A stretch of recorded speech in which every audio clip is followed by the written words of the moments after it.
पृथ्वीराज चव्हाण यांनी जे वक्तव्य केलं त्या वक्तव्याच्या निषेधासाठी आपण या ठिकाणी सगळेजण जमलेलो आहोत। पृथ्वीराज चव्हाण म्हटले की धर्म संस्थापनेची देवता जगद्गुरु भगवान श्रीकृष्ण, जळगावचे ग्रामदैवत प्रभू श्रीरामजी यांच्या चरणी वंदन करतो।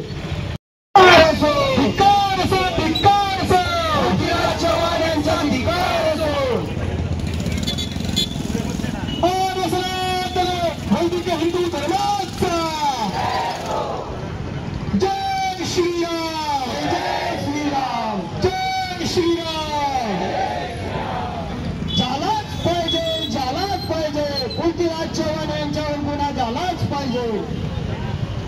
हिंदुत्ववादी संघटनांतर्फे आज माजी मुख्यमंत्र्यांचा निषेध करण्यात येतो। काय नेमका आंदोलन? आज जळगावमध्ये सनातन संस्था आणि सर्व हिंदुत्ववादी संघटना संप्रदाय असतील यांच्या वतीने माजी मुख्यमंत्री काँग्रेसचे पृथ्वीराज चव्हाण यांनी जे अत्यंत आक्षेपार्ह आणि बेजबाबदारपणाचं वक्तव्य केलं आहे त्याचा निषेध करण्यात येण्यासाठी आंदोलन केलं आहे। 31 जुलैला मालेगाव स्फोट खटल्याचा 17 वर्षानंतर निकाल लागला आणि हिंदुत्ववादी असणाऱ्यांना न्याय मिळाला आणि यानंतर एका चॅनलवर प्रतिक्रिया देताना हे पृथ्वीराज चव्हाण म्हणाले की त्यावेळेला भगवा आतंकवाद असे जे बोललो होतो त्याऐवजी आम्ही सनातनी किंवा हिंदुत्ववादी आतंकवाद असं म्हणायला पाहिजे होतं। सनातन संस्था दहशतवादी कृत्य करणारी संघटना आहे अशा पद्धतीने अत्यंत बेजबाबदार वक्तव्य पृथ्वीराज चव्हाण यांनी केलं होतं। त्याचा सर्वप्रथम आम्ही सर्वजण निषेध करतो।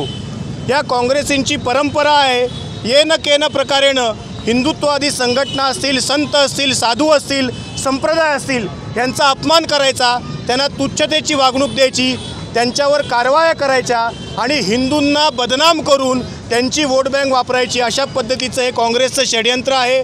मालेगावची घटना घडली तेव्हा भगवा आतंकवादाचा बागुलबुवा यांनीच उभा केला।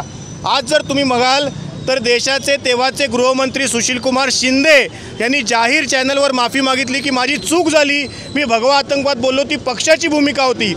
मला पृथ्वीराज चव्हाणांना विचारायचं आहे की तुम्ही केलेलं वक्तव्य तुमची भूमिका आहे का स्क्रिप्ट कोणीतरी दुसरी लिहून देत आहे आणि तुम्ही बोलताय? एक तर तुम्ही हे जाहीर करा, नाहीतर सनातनी आतंकवाद असं अत्यंत बेजबाबदारपणाचं वक्तव्य केल्याप्रमाणे जाहीर माफी मागा। आधीच सनातन संस्थेच्या वतीने त्यांना 10 कोटीची बदनामीची जी नोटीस आहे ती पाठवली आहे। आमची मागणी आहे संपूर्ण सनातनी हिंदूंचा अपमान केल्याबद्दल पृथ्वीराज चव्हाण यांच्यावर कायदेशीर कारवाई व्हावी, कारण अन्य धर्मीयांच्या भावना जपल्या जातात। राजा सिंगांनी स्टेटमेंट केलं, त्यांना कारागृहात टाकलं गेलं। नुपूर शर्मांनी स्टेटमेंट केलं, त्यांच्यावर कारवाई झाली। मग हे पृथ्वीराज चव्हाण कोण लागून आले? यांच्यावर कारवाई व्हायलाच पाहिजे। या मागणीसाठी आम्ही इथे आंदोलन करत आहोत।